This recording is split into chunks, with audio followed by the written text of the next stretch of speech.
পঞ্চম অধ্যায় কোষে দেখি 5.1-এর যে অঙ্কগুলো রয়েছে তা এক এক করে নিয়ে সমাধান আলোচনা করছি। 2 দাগের প্রশ্নটা বলেছে, দেখো 1 দাগের যে প্রশ্নটা রয়েছে সেখানে সমাধান করিয়ে দেওয়া আছে। আমি 2 দাগ থেকে 9 দাগ পর্যন্ত যে প্রশ্নগুলো রয়েছে সেই প্রশ্নগুলোর সমাধান আলোচনা করছি।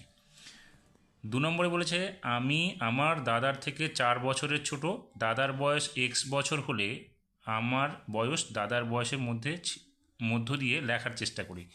এই অঙ্কগুলো থেকে আমরা একটা বীজগাণিতিক চলরাশির ধারণা নেব। তাহলে এখানে যেহেতু বলেছে আমি আমার দাদার থেকে 4 বছরের ছোট, দাদার বয়স x বছর হলে আমার বয়স কত, তাহলে এখানে আমি লিখে নিলাম প্রথমে আমি দাদার থেকে ছোট সমান চিহ্ন 4 বছরের, দাদার বয়স x বছর দেওয়া আছে, তাহলে আমার বয়স কত হবে। আমি দাদার থেকে ছোট 4 বছরের, অর্থাৎ দাদার বয়স যদি x বছর হয়, ধরো আমার দাদার বয়স যদি এখানে 10 বছর হয়, তাহলে তার থেকে 4 বছরের ছোট হবে, অর্থাৎ 10 বিয়োগ 4 হবে। তাহলে এখানেও একই ব্যাপারটা হবে, দাদার বয়স যেহেতু x বছর বলা আছে আর আমি দাদার থেকে ছোট 4 বছরের, তার মানে x থেকে 4 বছর বিয়োগ করতে হবে। সেক্ষেত্রে আমার বয়স হবে কি, এখানে x বিয়োগ 4 বছর। এখানেই অঙ্কটা শেষ। 3 নম্বর প্রশ্নটাতে বলেছে রফিকা বেগম ও আজমা খাতুন মালা তৈরি করেছে। এখানে দুজনের নাম দেওয়া আছে, একটা হচ্ছে রফিকা এবং একজনের নাম হচ্ছে আজমা খাতুন। রফিকা বেগম যতগুলো মালা গাঁথলো, আজমা খাতুন তার থেকে 6টি মালা বেশি গাঁথলো। আজমা খাতুন কতগুলো মালা গাঁথলো তার সংখ্যা জানার যে সহজ নিয়ম তৈরি করি। তাহলে এখানে আমরা লিখে নিলাম প্রথমে আজমা খাতুন মালা গেঁথেছে সমান চিহ্ন রফিকা বেগমের থেকে 6টি মালা বেশি। তাহলে রফিকার মালার সংখ্যাটা আমাদের জানা নেই, আমাদের আগে রফিকার মালার সংখ্যাটা ধরে নিতে হবে, তারপরে আজমা খাতুনের মালার সংখ্যাটা কত হবে সেটা আমরা বের করতে পারবো। তাহলে আমরা ধরে নিচ্ছি এখানে যে ধরি বা মনে করি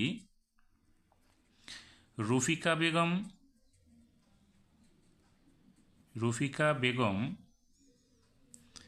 মালা গেঁথেছে সমান চিহ্ন এক্সটি।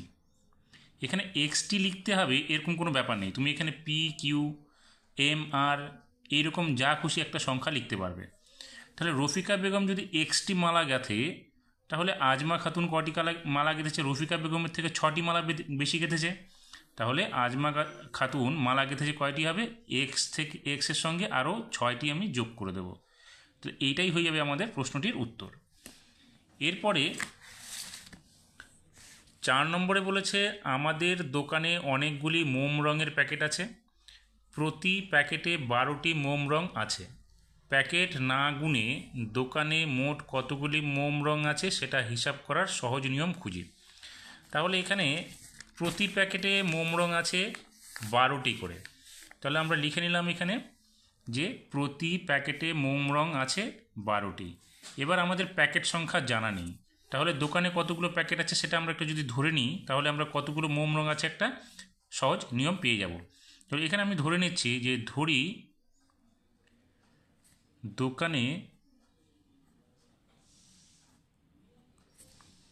দোকানের মোট প্যাকেট সংখ্যা সমান চিহ্ন যদি আমরা এক্সটি ধরি, তাহলে মোট মোম রং কতগুলি হবে, একটা প্যাকেটে রং আছে 12টি আর মোট প্যাকেট আছে এক্সটি, তাহলে মোট রং কত হবে, আমাদের এই যে মোট প্যাকেট সংখ্যাকে প্রতি প্যাকেটের সংখ্যা যে যতগুলো মোম রং আছে সেটা দিয়ে আমাদের গুণ করতে হবে। তাহলে এখানে আমরা কী করবো, এক্স গুণ 12 সমান চিহ্ন কী হবে, 12xt হয়ে গেল। এবার 5 নম্বর প্রশ্নটাতে বলেছে আজ আমাদের স্কুলে অনুষ্ঠানে আমরা অনেকগুলি সারিতে বসেছি, প্রতি সারিতে যদি 15 জন বসি তবে আজ আমরা মোট কতজন স্কুলের অনুষ্ঠানে বসেছি তা হিসাব করার সহজ নিয়ম তৈরি করি। তাহলে প্রশ্নে যেটা বলেছে যে প্রতি সারিতে বসেছি 15 জন, সেটা লিখে নিলাম। এবার আমরা কয়টি সারিতে বসেছি সেটা কিন্তু বলা নেই, এখানে যদি আমরা ধরে নিই যে ধরি আমরা বসেছি সমান জন্য এক্সটি সারিতে, তাহলে দেখো একটি শাড়িতে কতজন আছে, 15 জন, আর শাড়ির সংখ্যা কত, এক্সটি। তাহলে মোট স্কুলের অনুষ্ঠানে এসেছে কতজন, মোট শাড়ির সংখ্যাকে একটি শাড়িতে যতজন সংখ্যা আছে সেটা দিয়ে আমরা গুণ করে দেবো। তাহলে এখানে এক্স গুণ 15 জন, তাহলে গুণ করলে কত হবে, 15x জন। এটাই হয়ে গেল আমাদের উত্তর। এবার 6 নম্বর প্রশ্নটাতে বলেছে পার্থ ও তীর্থ দুজনে পুকুরে পাড়ে বসে মাছ ধরছে। তীর্থ যতগুলি মাছ ধরলো পার্থ তার থেকে 5টি মাছ বেশি ধরলো।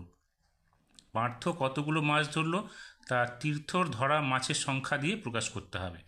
তাহলে এখানে আমরা লিখলাম পার্থ মাছ ধরেছে সমান চিহ্ন তীর্থর মাছ যোগ 5টি মাছ। যেহেতু তীর্থর মাছ থেকে 5টি মাছ বেশি ধরেছে পার্থ, সেই জন্য তীর্থর মাছের সংখ্যা যোগ 5টি মাছ। এবার আমরা তো তীর্থর মাছের সংখ্যাটা জানি না, আমরা এখানে ধরে নিব যে ধরি তীর্থ মাছ ধরেছে সমান চিহ্ন এক্সটি।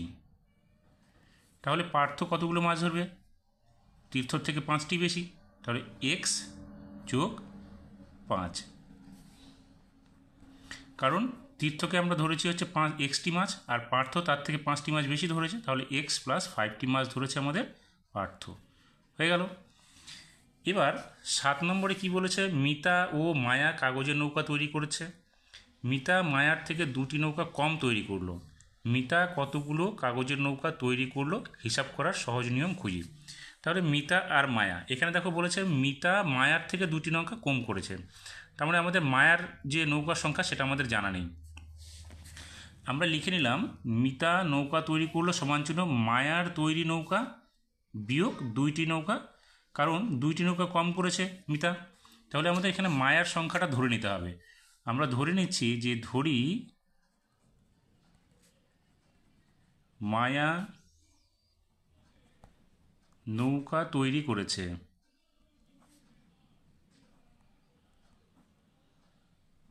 সমান চিহ্ন এক্সটি। তাহলে মিতা কয়টি নৌকা তৈরি করবে, মায়ার তৈরি নৌকা থেকে 2টি কম, তাহলে মায়া কয়টি করেছে আমরা ধরলাম এক্সটি, তাহলে এক্স কম মানে বিয়োগ 2টি। এটাই হলো আমাদের উত্তর। এবার 8 নম্বরে কি বলেছে, বলেছে বাবা অনেকগুলি মিষ্টির প্যাকেট আনলেন। এটা কিন্তু আমাদের জানা নেই যে কতগুলো মিষ্টি প্যাকেট আনলেন। যদি প্রতি প্যাকেটে 5টি করে সন্দেশ থাকে তবে বাবা কতগুলো মিষ্টি আনলেন সেটা হিসাব করার সহজ নিয়ম তৈরি করি। তাহলে যেহেতু বাবা কতগুলো মিষ্টি প্যাকেট এনেছে সেটা আমাদের জানা নেই, আমরা ধরে নিব যে কতগুলো মিষ্টি প্যাকেট এনেছে। তাহলে আমরা এখানে লিখে নিলাম প্রথমে যে প্রতি প্যাকেটে সন্দেশ আছে সমান চিহ্ন 5টি, আর বাবা কতগুলো মিষ্টির প্যাকেট আনলেন সেটা আমরা লিখে নিই। তাহলে আমরা ধরে নিচ্ছি বাবা মিষ্টির প্যাকেট এনেছেন বা এনেছে সমান চিহ্ন এক্সটি। তাহলে মিষ্টির প্যাকেটের সংখ্যা এক্সটি আর একটি প্যাকেটে 5টি করে সন্দেশ, তাহলে বাবা মোট মিষ্টি কত এনেছে, মোট প্যাকেট সংখ্যাকে আমরা প্রতি প্যাকেটের যে সন্দেশ সংখ্যা আছে সেটা দিয়ে গুণ করে দেবো। তাহলে এক্স গুণ 5 সমান চিহ্ন 5xt। এবার 9 নম্বর প্রশ্নটাতে বলেছে দিদা আজ নারকেলের সন্দেশ তৈরি করেছেন। দিদা আমাকে যতগুলো সন্দেশ দিলেন আমার ভাইকে তার থেকে 2টি বেশি দিলেন। তাহলে আমার সংখ্যাটা জানা নেই, আমাকে কতগুলো দিদা দিয়েছে সেটা আমার জানা নেই। এবার আমাকে যতগুলো দিয়েছে তার থেকে 2টি বেশি দিয়েছে আমার ভাইকে। আমার বোনকে আমার থেকে 3টি সন্দেশ কম দিয়েছে, অর্থাৎ আমাকে যে কটা সন্দেশ দিয়েছিল তার থেকে 3টি সন্দেশ কম পাবে হচ্ছে বোন। তাহলে ভাই আর বোন কতগুলো সন্দেশ পেলো তা আমার সংখ্যা দিয়ে প্রকাশ করতে হবে। তাহলে এখানে আমি লিখে নিলাম ভাই সন্দেশ পেল আমার সন্দেশ সংখ্যা যোগ 2, আর বোন সন্দেশ পেল আমার সন্দেশ সংখ্যা বিয়োগ 3। যেহেতু প্রশ্নে বলেছে আমার সন্দেশের সংখ্যা থেকে 2টি বেশি পেয়েছে ভাই, সেই জন্য আমার সন্দেশ সংখ্যা যোগ 2, আর বোন সন্দেশ পেল হচ্ছে আমার সংখ্যা থেকে 3টি কম, সেই জন্য আমার সন্দেশ সংখ্যা বিয়োগ 3। তাহলে এবার আমার যেহেতু সন্দেশ সংখ্যাটা জানা নেই, আমরা কি করব, ধরি আমাকে সন্দেশ দিয়েছে।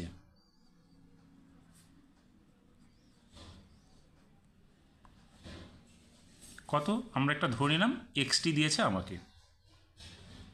তাহলে ভাই কতগুলো পাবে, আমার সন্দেশ সংখ্যার সঙ্গে 2টি যোগ করব, তাহলে x যোগ 2t।